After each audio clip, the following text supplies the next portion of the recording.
আমি এবং আমার মা দুপুরের খাবার খেতে বসেছি। হঠাৎ করেই খাবারের মাঝখানে মা বলে উঠল, ঝোলটা তো দারুণ লাগতেছে রে, এর সাথে গরম গরম জালি জালি চাপড়ি হইলে দারুণ লাগতো খাইতে। আমি কথাটা মাথায় ঢুকিয়ে নিলাম। খাবার খাওয়া শেষ করেই হাত ধোলাই করে হাফ কেজি আতপ চাউল নিলাম। আতপ চাউলটা ভালো করে ধোলাই করে ভিজে রেখেছিলাম সন্ধ্যা পর্যন্ত।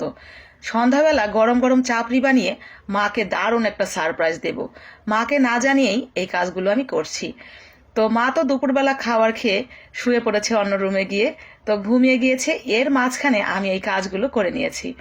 আতপ চাউলের সাথে আমি কোনো প্রকার কোনো চাল মিশাইনি, সিদ্ধ চাল অথবা পোলাওর চাল।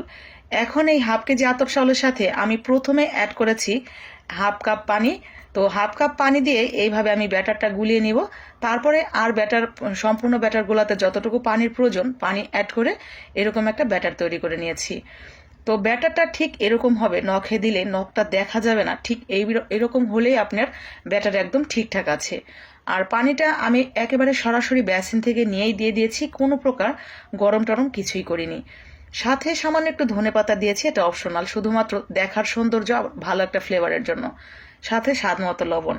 কোনো বেকিং সোডা, বেকিং পাউডার, ডিম কোনো কিছুই আমি ব্যবহার করিনি। ডিম দিলে তো আমার মা এই পিঠা খাবেই না।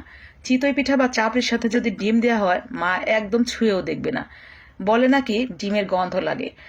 তো দেখতেই পাচ্ছেন আমি দেওয়ার সাথে সাথেই কিন্তু পিঠাগুলো হয়ে যাচ্ছে খুব সুন্দর, একেবারে জালি জালি।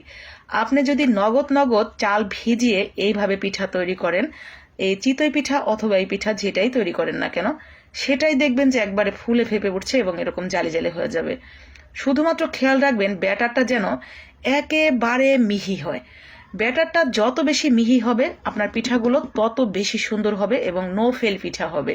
কোনো প্রকার কোনো ভেজাল হবে না, আপনি চিতই পিঠা বানান বা এইভাবেই বানান। তো দেখতেই পাচ্ছেন আমার দুইটা পাশে কিন্তু ভীষণ সুন্দর হয়েছে। একটা পিঠা বানাতে বড়জোর 10 থেকে 15 সেকেন্ড সময় লাগবে, তার ভিতরে সম্পূর্ণ পিঠাগুলো একদম রেডি হয়ে যাবে। গরম গরম যদি খেতে পারেন তাহলে একদম মচমচে পাবেন, আর কিছুক্ষণ পরে হয়তো একটু নেতিয়ে যাবে, কিন্তু এই পিঠাগুলোর টেস্ট আহা, একেবারে মুখে লেগে থাকে। তো আমি তো আমার মাকে ভীষণ সুন্দর একটা পিঠা বানিয়ে সারপ্রাইজ দিলাম। মা সন্ধ্যাবেলা এই পিঠাগুলো দেখেই একেবারে অভিভূত হয়ে গেছে, আর বলতেছিল আমি তো এমনিই বলছি তুই আবার বানাইতে গেছিস কেন, কিন্তু খাইতে খাইতে আমার মা অনেক বেশি প্রশংসা করতেছিল এবং অনেক বেশি ভালো ভালো বলতেছিল যে অনেক মজা হয়েছে মজা হয়েছে। তো মায়ের পছন্দসই একটা খাবার খাওয়াইতে পারি, আমার অনেক ভালো লাগতেছে। তো এরকম যদি আপনার মায়েরও পছন্দ হয় বা আপনারও পছন্দ হয় তাহলে কিন্তু চট করেই বানিয়ে নিতে পারবেন খুব সহজেই আমার মতো করে। তো সবাই ভালো থাকেন, সুস্থ থাকেন, সবার জন্য অনেক অনেক দোয়া এবং শুভেচ্ছা জানিয়ে আজকের মতো এখানেই বিদায় নিচ্ছি। ভালো থাকুক পৃথিবীর সব বাবা মা।